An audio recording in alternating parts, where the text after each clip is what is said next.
Bonjour à tous, ici Maxime Bizot, fondateur de fiche-droit.com et je vous souhaite la bienvenue dans cette vidéo sur les immeubles par destination. Alors avant qu'on définisse ce que sont les immeubles par destination, il faut préciser qu'il existe trois types d'immeubles. On a donc les immeubles par nature, les immeubles par destination et les immeubles par l'objet auquel ils s'appliquent. Commençons par dire un mot sur les immeubles par nature. Les immeubles par nature, c'est un petit peu la catégorie de base au sein des immeubles. Et les immeubles par nature, concrètement, ça va être l'ensemble des biens que l'on ne peut pas déplacer, l'ensemble des biens qui sont fixés au sol. Puisque vous savez que, en vertu de la distinction entre biens meubles et biens immeubles, les meubles, ce sont les biens que l'on peut déplacer, ce sont les biens qui sont mobiles, et les immeubles, ce sont les biens qui ne sont pas mobiles. Ce sont les biens que l'on ne peut pas déplacer, ce sont les biens qui sont fixés au sol. Et donc, les immeubles par nature, c'est donc la catégorie principale au sein des immeubles, et ça va comprendre l'ensemble des biens qui sont fixés au sol. Par exemple, toutes les constructions, tous les bâtiments, ce sont des biens fixés au sol, et donc ce sont des immeubles par nature. Et de même, les arbres, les végétaux, là encore, ce sont des biens qui sont fixés au sol, et ce sont donc des immeubles par nature.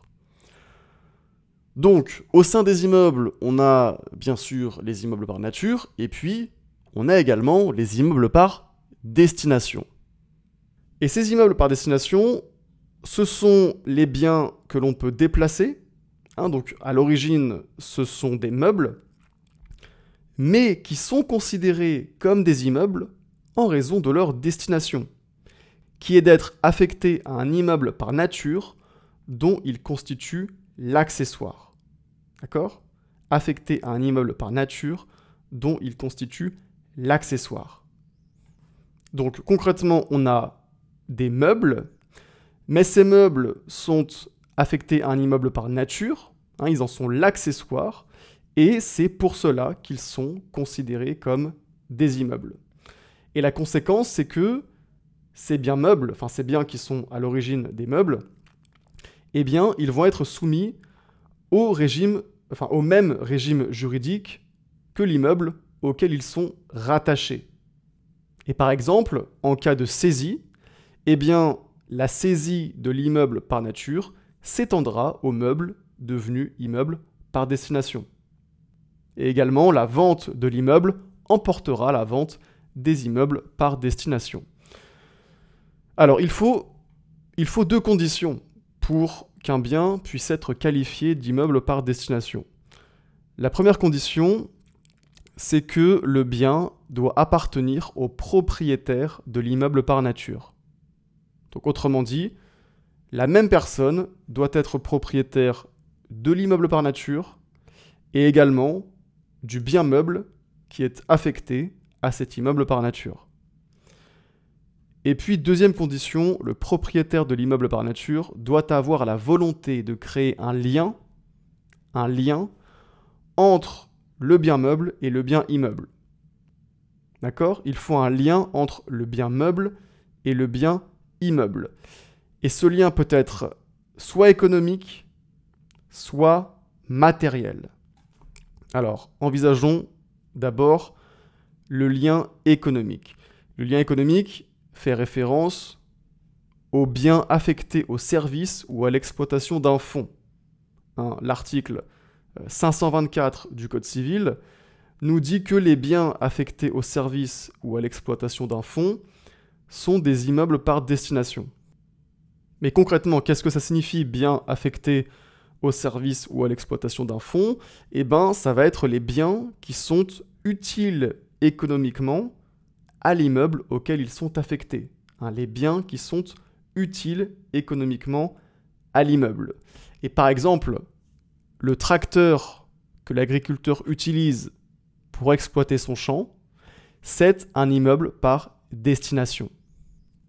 En effet, c'est un bien meuble qui est affecté à l'exploitation du fonds agricole, c'est un bien meuble qui est utile économiquement pour le fonds agricole, et c'est donc un immeuble par destination. Et puis ensuite, outre le lien économique, on a une deuxième possibilité qui est le lien matériel. Le lien matériel fait référence aux biens attachés à perpétuelle demeure, puisque, on l'a dit, l'article 524 du Code civil nous disait que les biens affectés au service ou à l'exploitation d'un fonds sont des immeubles par destination, mais cet article, il nous dit également que sont des immeubles par destination les biens attachés à perpétuelle demeure. Et qu'est-ce qu'on entend par là? Eh bien, il s'agit des meubles qui sont des accessoires permanents de l'immeuble par nature, qui ont une fonction somptuaire ou d'ornement, et qui ne peuvent être détachés sans être détériorés ou sans détériorer la partie de l'immeuble à laquelle ils sont attachés.